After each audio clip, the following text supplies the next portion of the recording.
All right, well, thank you very much. The next thing we're going to do is I'm going to invite our panelists to come up. We have an all-star group of panelists here. We're going to lead a moderated discussion. There will not be a break between now and the panel. We're going to start now. So if you need a bio break, go ahead and do that. But if the panelists from HP, Trend Micro, Zix Corporation, Varonis, and Nth Generation could come up, we'd appreciate it. And we'll start our panel here in just a moment. I just want to thank especially Hewlett-Packard and their involvement in today's event. And I also want to share my personal experience with Nth Generation. I think that they are a company that has a great vision. They are a security baked-in organization. They also do see the complexity of this innovation, security, and privacy paradigm. So I appreciate them having me here today. And what we'll do is we'll do a quick intro of our esteemed panelists today. And what I'll do is I'll actually put up their slide. That's me, you know me. We'll next, let's see. There we go. What I'd like to do is have each panelist just do a kind of 1-minute introduction of themselves, and we'll start with Troy. Thanks, Darren. Troy Roberts. I'm Vice President of Sales for the United States and Latin America for Enterprise Security Solutions. 20 years plus now in the IT industry, the last 10 in security, both with HP and Symantec. Thanks. And next is Sanjay Mehta. Hi, I'm Sanjay Mehta from Trend Micro. I head up our US enterprise business. About 15 plus years in security across hardware, software, and services. Most of my time has been in the States. I've done a little bit internationally as well, so I can bring a bit of a global perspective on what's happening out there. Thanks, Sanjay. And Neil, you're next.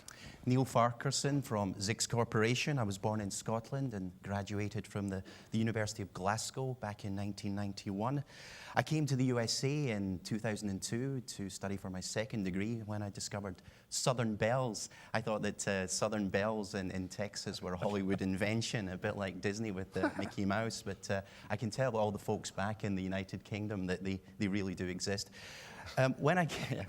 In fact, I went on. And Neil, I was just going to say, I was recently in Scotland and discovered Scottish beer, so that also exists and is very pleasing as well. Thank you. I'm a big fan myself. Thank you, Darren. So I came to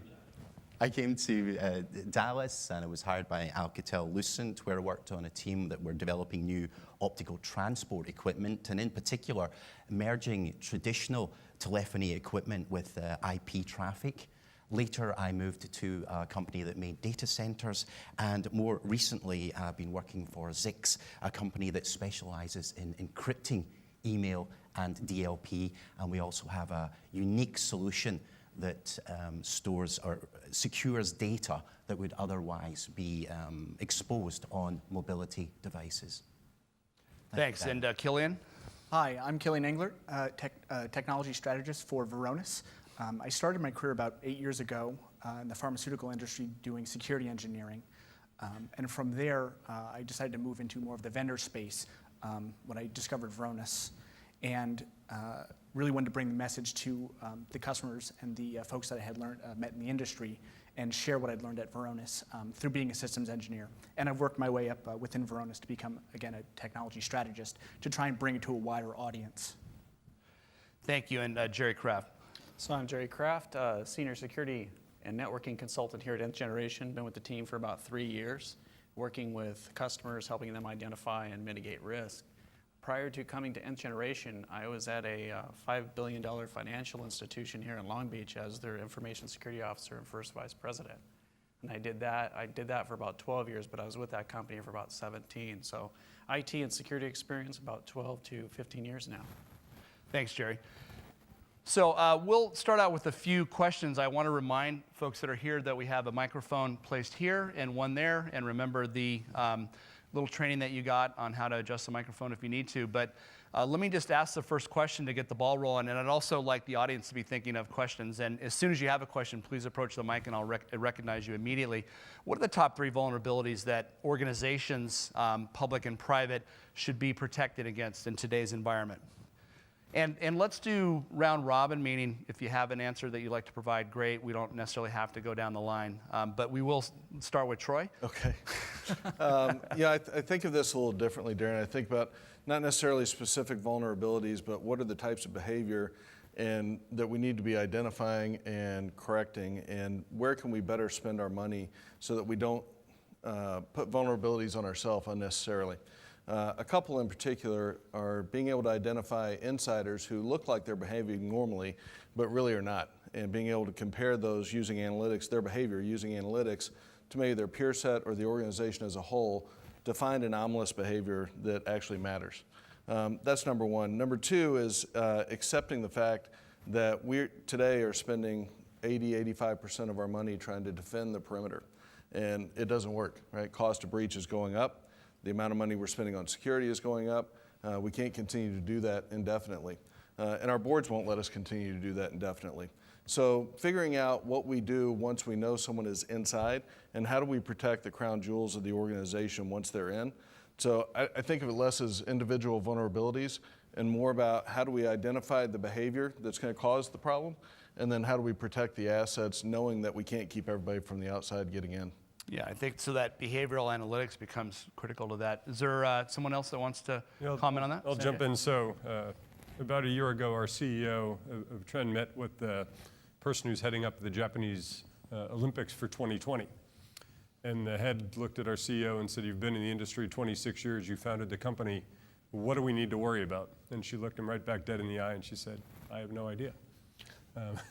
And it was a very authentic answer. And if you think 10 years ago we worried about Blaster and Code Red and NIMDA and Slammer and everything else, and today we don't. We worry about targeted attacks. So the next set of vulnerabilities we don't yet know, understand, or anything else. All we can do is be prepared. So when I think about the problem space, I think about the things that have killed us for the last 10 or 15 years and will continue to. Lousy patch management, still a big problem. You touched on the skill shortage. So if we're really short of 200,000 workers in the US, that's a big problem.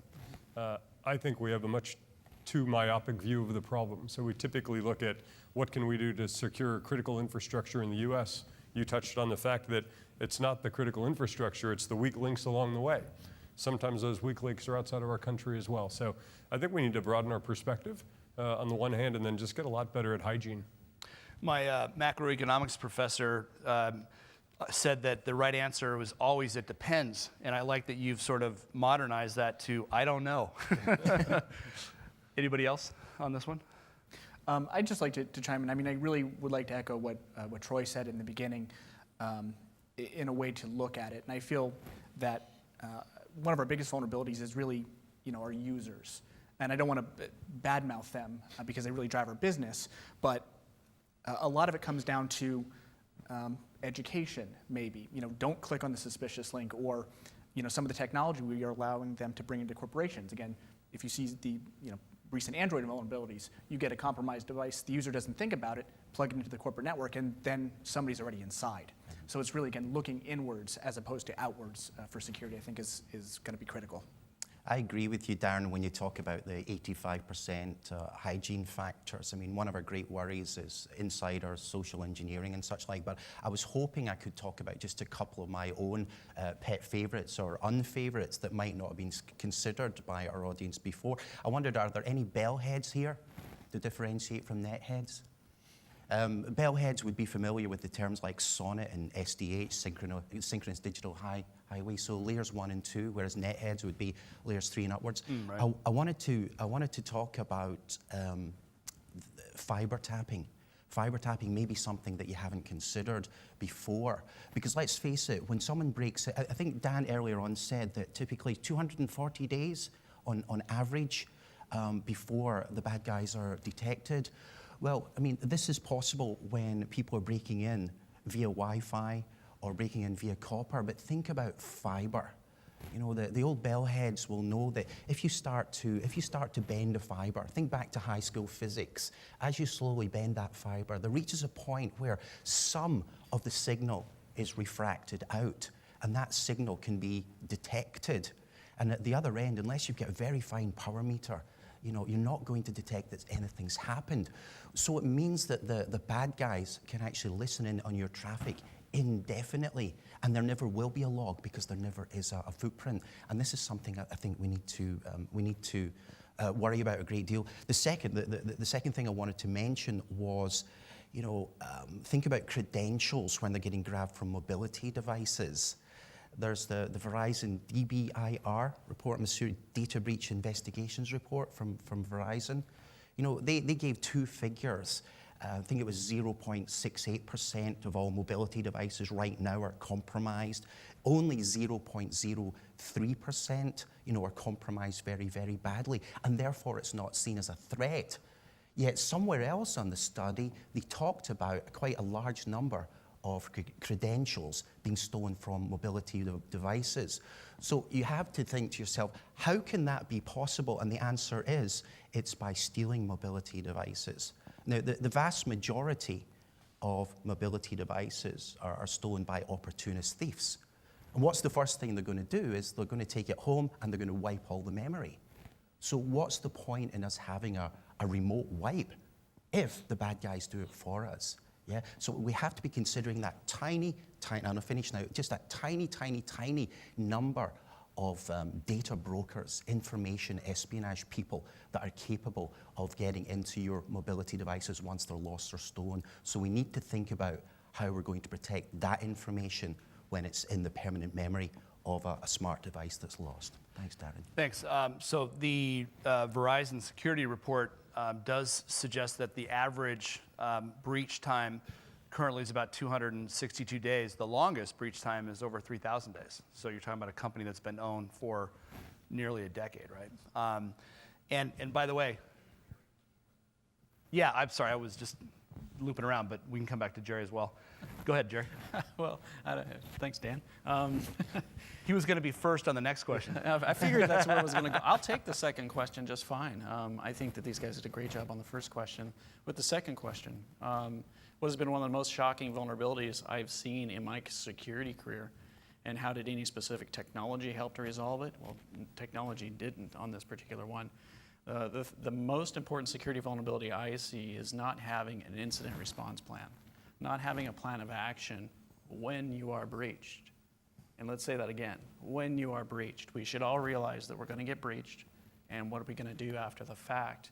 And that's how we kind of addressed disaster recovery. If you think about it, you thought about it and you said, I am going to have a disaster, do the same for incident response, and make up that plan, figure it out. And Jerry, when do companies start that recognition that they need a plan? Like you and your team are out there talking on a daily basis. Is it something that you see percolating in the psychology of customers, or is it always after they get nailed for the first time? Well, when somebody close gets nailed is what it really turns out to be. When Competitor, somebody in their partner. business space, right. Yep. When they get nailed, then it's kind of interesting. What am I going to do now? If a partner gets breached and you don't have an incident response plan with your vendor relationships, that could be another issue, right? Who's going to maintain the breach? Who's going to do the forensic response? Who's going to take care of what? And make sure that that all happens correctly. And when Heartland was breached and I was still working at the bank, we had to figure that out fairly quickly, because Heartland wasn't our fault that the credit cards were breached, but our customers were definitely affected. Yeah. So let's go to question number 2, and we'll start with Sanjay on this one. So what are some of the most challenging or shocking security vulnerabilities that you've seen during your career? I look at it like Jerry, but flip the coin over, actually. So I think that we need to stop blaming the victims, right? Everybody is a target. And when somebody else gets hacked, you should feel lucky it wasn't you. So when I look at it, there are a lot of good decisions being made on how to secure corporations. Some are having good outcomes, some are having bad outcomes. Those aren't the problems. The problem is the guys making lousy decisions to not implement the right tools, to not train their staff, to not monitor continuously. Some of them get lucky and have good outcomes. We shouldn't applaud them either. And some get unlucky and have bad outcomes. And those are the decisions that plague me. So large organizations that feel like their users can do whatever they want, and we've talked about it. So they click on things, and you see some of the biggest resources companies in the world struggling with CryptoLocker, which just 4 or 5 years ago was designed to prey on old ladies, and now preys on corporations. You see folks who advertise themselves as hosting provider with thousands of servers that run server security on maybe 1,000 of them, because they can't quite figure out the economics of how to upcharge their customers for a more secure platform that their customers believe is secure already. So I think we need to focus on the folks making the bad decisions and help them get a little bit smarter and stop publicizing the folks that tried pretty hard. There was an article recently about should CISOs and executives go to jail if they're breached? It's ridiculous. Well, it's interesting. There are those folks that are responsible, and heads have been lost, right? So that has certainly, from our standpoint as security professionals, hit the radar. The CISO of Sony was dismissed, as well as a number of other folks around her. And then on the Target breach, you had all the way up to the CEO, right? So that's obviously gotten board attention.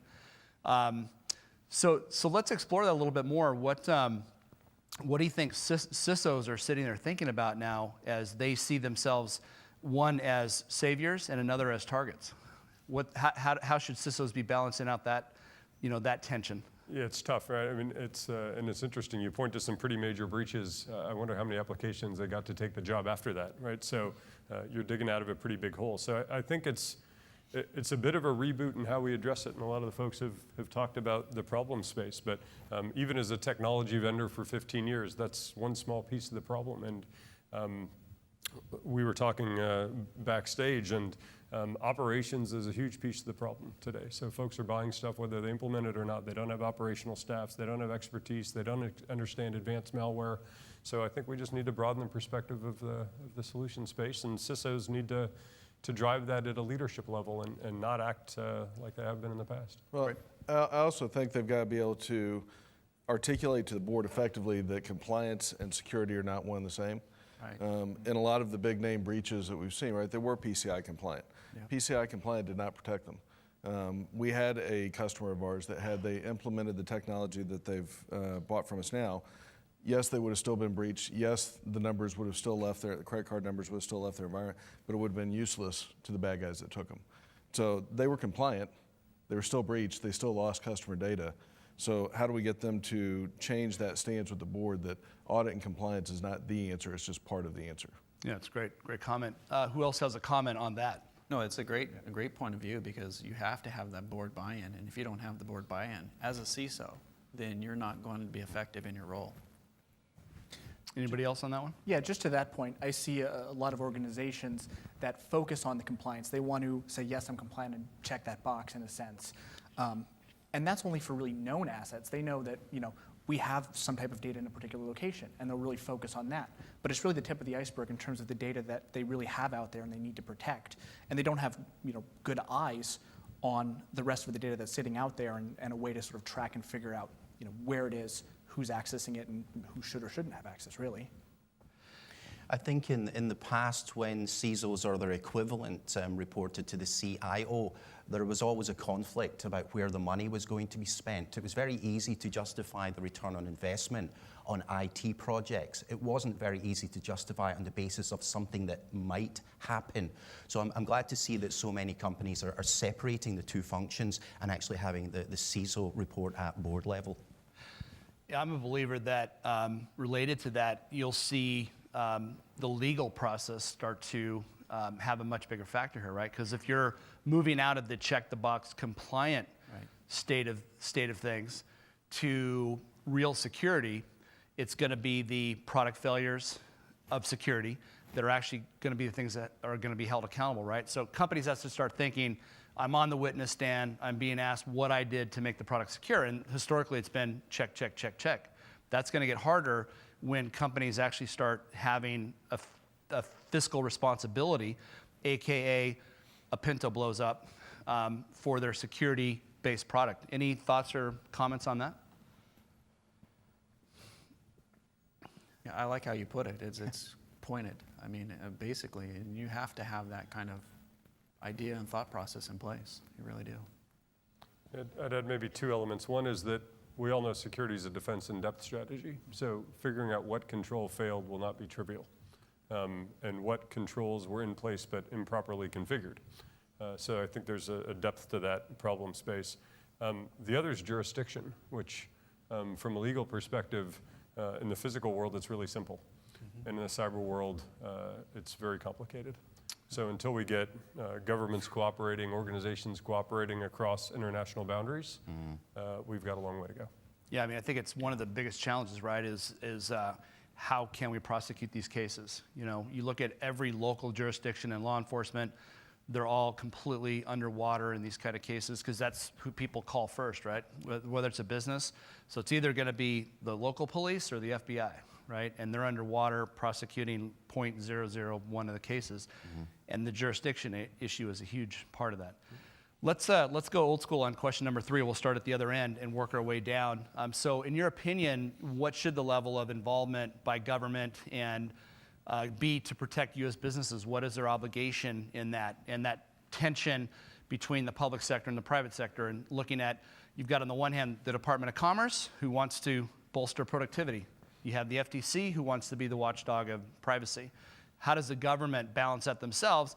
How do they then balance that with industry? So having worked at a bank, I've had a lot of experience working with the government at that level, as well as other levels. I've worked on it with both the blue team and the red team, to be honest.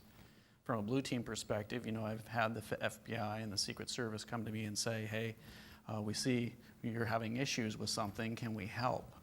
And that's been actually very good, successful. The FBI will only touch it if it's 50 grand or higher, but the Secret Service has been very helpful in identifying what's coming from where, and then going after those entities overseas, nation states primarily. And that's the next threat we all need to be prepared for. I think Sony has exemplified that very well. I think the Sands Casino, when Iran decided to wipe out all the systems on the gaming floor, that probably hit a lot of people very hard. So these nation states are very big. From a red team perspective, I've worked with United States Air Force cybersecurity aggressors, and those guys are pretty sharp. So we have the tool sets, we have the people, the government is involved at some level, but as nation states continue to attack, I think we're going to see more and more activity on their part. Right. Killian, can you add to that? Yeah, sure. I mean, I think that's great, and that's a perfect point. From sort of the private business sector, I'm not sure additional direct involvement in terms of laws would really be applicable or a great move, but what the government is good at is setting up programs, so resources for businesses to buy into, to get training, to maybe grants to train our security professionals better up to a higher standard. Because if we're not doing it, if we're not bringing our businesses up to that level, some other country is going to come after us and get our data. Yep. Great. I agree with Killian. I don't think we should have a situation where senior people are going to jail because of breaches into their networks. I agree with Killian that the government shouldn't intervene directly, but should set up the means that information can be shared by everyone. So that the moment that one company or organization gets hit, they share it right across the board so everybody can start working on it right away. So let me just divert a little bit from that question, because I think information sharing is a big one when you talk about public-private partnership and also even intra-industry. Sanjay, can you touch and provide your point of view on is information sharing viable really, like compliance versus security? What are some of the pitfalls there, and how well positioned are we to actually be able to carry that off? Yeah, I think it's critical, and I think it's happening today. So many people probably don't know it, but we actually, it sounds trite, but we consider our biggest competitor the bad guy. Behind the scenes, our threat researchers are talking to some of our biggest competitors about how to make the world more secure. So that information is already happening, or sharing is already happening between the vendor community. You look at things like the FS-ISAC or the healthcare ISAC, it's happening there. You look at governments starting to cooperate more and more, and it's happening there. So can we do more? Sure. I think that as government interacts with industry, in the US we talked about protecting critical infrastructure, but as a few of us have touched on, the weak link is not necessarily known as part of critical infrastructure. So you can't really get one without the other, and on the one hand we want to protect the interests of the nation and the economics and the fabric and whatnot, but a lot of countries run on small and medium business. And if they got impacted, it's just as bad. So I think we're making some great strides there, and really good over the last 4 or 5 years, but can still get better. And maybe you can either touch on information sharing, or you can sort of take us back to our original question 3. Yeah, I think I would just say a couple of things. One is, I think the government can help in terms of research. They have scale, they have resources that most individual companies do not, obviously. But they also can create an environment where there's the freedom to share information without penalty. And we've got regulations in place today that say if I tell you I've been breached, but I haven't announced that publicly, I now am breaking a law or a regulation. And the only way we can all get out in front is if we are, as soon as I know there's a problem, I share it with you, you share it, and we've got some central repository. I don't know that I would advocate the government be the central repository, but I think we should allow people to allow the government to give them the freedom to go share information. We can be much more effective that way. Maybe industry-led with some external thought leaders, academic, government, et cetera. Agreed. And there's precedent for that. Right? Yeah, I think of this NIST cybersecurity framework, for instance. That's a great precedent just for that. I mean, Obama said we need one, right? And he handed it off to NIST, and NIST came out with a pretty good policy. So that's a... And I do want to plug that NIST, so there's an annual conference called the NIST program. It's the National Institute of Cybersecurity Workforce. So it's basically how does the US government organize itself through the NIST workforce framework to help us create the cyber warriors that we need for the future. And for the first time ever, the NIST conference will be held in California. And in fact, in San Diego, November 3rd and 4th. We've been lobbying for it for California for about 4 years. They've had 6 of them. This is the next one after that. And it will be in San Diego this year. So I'd encourage a good turnout for that and a participation in this bigger issue. Well, good. So I'd like to continue on with this exploration of this tension between security and privacy, because I think that's a good place for us to go at this point. How do we make that resolution between the law enforcement piece, which has a certain obligation, information sharing on the other hand, but then sort of people's privacy, especially in the US? Darren, if I may, I'm thinking back to July of last year when the US Supreme Court made this decision regarding cell phones or smartphones that absolutely floored law enforcement in the US. I'm thinking back to when 2 cases went to the Supreme Court, and up until that point, police officers had always been able to go into the suspect's pocket, take out the cell phone, and call up all the information on that cell phone. Now, what was amazing, surprised so many people, was that it was unanimous. The right-wing and the left-wing Supreme Court justices all agreed with each other. Now, in my view, this is going to trickle down over time. And so you have to look ahead and think, what's going to happen when businesses are looking at that? What did you call them earlier on? Bring your own insecure device? Did you say that? Yeah. Insecure. When people are bringing in their own BYOD devices, in a couple of years from now, once it's trickled down to the lower courts, will it be legitimate? Will it be legal for us as businesses to go into these smartphones and see what the person's doing, what applications they have? And indeed, if the device gets lost with corporate data on it, will we have the legal right to remote wipe it? Because if I may just extend it, the point just a little bit, imagine that you have a party for your 6-year-old daughter, and you take these photographs, but you're in a bit of a rush, and you don't have time to upload it to the cloud. You lose your phone, and the company wipes all these photographs. They've gone forever. What would be the implications for the employer under these kind of circumstances? Like your Bitcoin transactions or something that didn't get uploaded, maybe. Even worse.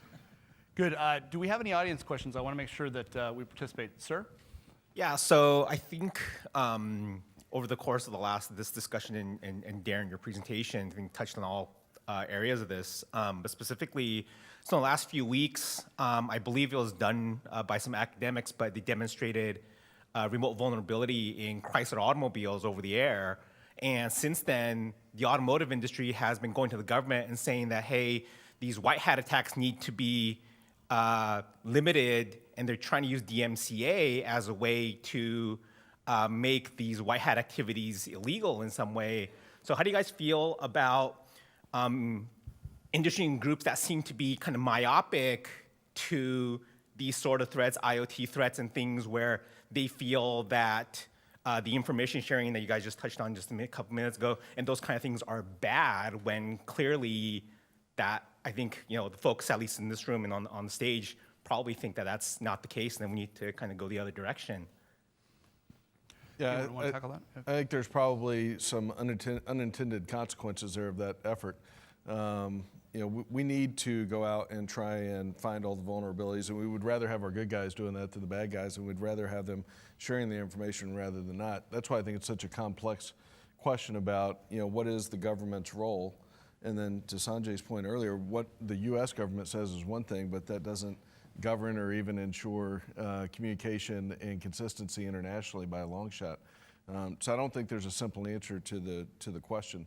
But I think it's up to us to continue to advocate that we have white hat activities, because if we don't, we're going to fall further behind than we are today. Yeah, I was wondering, Jerry, if you had a concept of that, so you've got these industries that are organizing themselves, right? They see the handwriting on the wall, and they see it as more cost on us, more liability on us.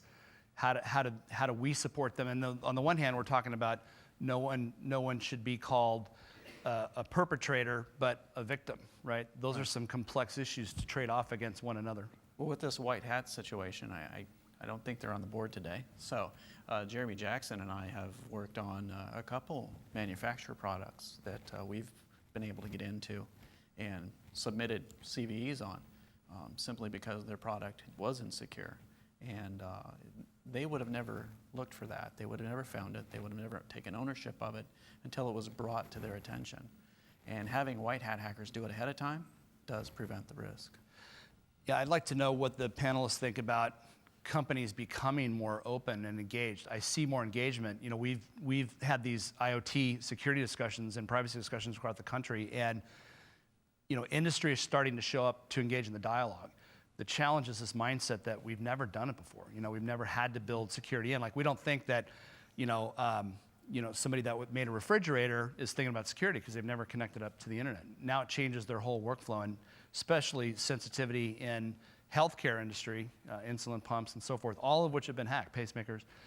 How do we actually, how do we not leverage, but how do we sort of deal with that tension between bringing industry to the table, giving them a safe space to operate while we all go through this transition of protecting our digital lives at a very personal level?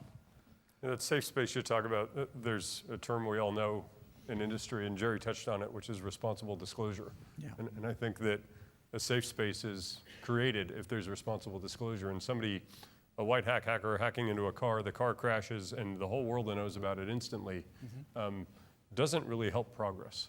So I think we need to foster that environment and give people a way to experiment and to try and to gain knowledge about how to do the things they're going to do more securely as they go forward, because they don't have that DNA. I have this theory that it's as much of a social theory as it is a business idea, is that as a society, a human society, we'll need to create these distinctions and say, this was a Pinto, and these were people that were being, uncaring and calculated. This is the rest of the world that's trying to do the right thing, even if it's for selfish reasons, i.e. profit, reputation, all the good reasons that people do the good things. And I see that we'll need to, as societies, make those distinctions. I also think that there'll be this kind of social break theory, like all of our information's out there now. We need to now recognize that we're all public. All of our dirty laundry is out there. Is that true or false? And do you have your own thoughts and views on that? Yeah, somebody asked me today, Jerry, how do you lock down your cell phone? I say, I don't have anything on it that I'm worried about getting out. If my bank is compromised off my cell phone, I've got insurance there. The bank will take care of it. If all my pictures were released, I don't have anything on there I should be worried about. So taking ownership of yourself is one way to do that. Anybody else? Thoughts on that? Great. Any other questions from the audience? Sir? Sorry to interrupt. My clock stopped up here. Can you just give me a 2-minute, 3-minute? 7 minutes? Okay, I got it. Sir? Okay, I've noticed recently a lot of people have been testing the hygiene of their organization, sending out fake phishing attempts. Have you guys performed these operations? And what do you do with the people who have, fallen for it? I think that depends on the customer that you're performing that action for or on behalf of. Some just want the data in aggregate and know that they've got some percentage of people who responded to the attack in the way that they didn't want them to. Some people want to take action directly on those individuals. Where we've done this in the past, we advocate kind of against the latter and are a proponent of the former. Because most of the time when people do that, it's because the training's ineffective. There's a culture of allowing end users to do whatever they want. There are a number of reasons that contribute besides someone just doing something stupid. Right. So we do that, and actually even less sophisticated than that. You go into a parking lot and drop USB keys, and people will pick them up and go walk inside and plug them into their computer. No matter how, Even today. Even today. This parking it's unbelievable. So we do that, but I think most companies in general want to use it as an education tool rather than a penalizing tool. And that's what we try to do. When we do pen tests and we do phishing part of that pen test, we try to have that conversation with the customer ahead of time, that this isn't a witch hunt. This is a training exercise. And it's whether or not your policies actually did what they were supposed to do. And was your security training good? So that's how we address it. And how are companies like Nth preparing themselves for this new environment? Are you now solidly in the IoT pen testing space and adopting tools and tactics and techniques? Well, if Jeremy's in the room, he's probably smiling really big right now because he loves to test Internet of Things. And we're very big on doing the little pieces and finding out how things are working and how they affect our customers, to be honest.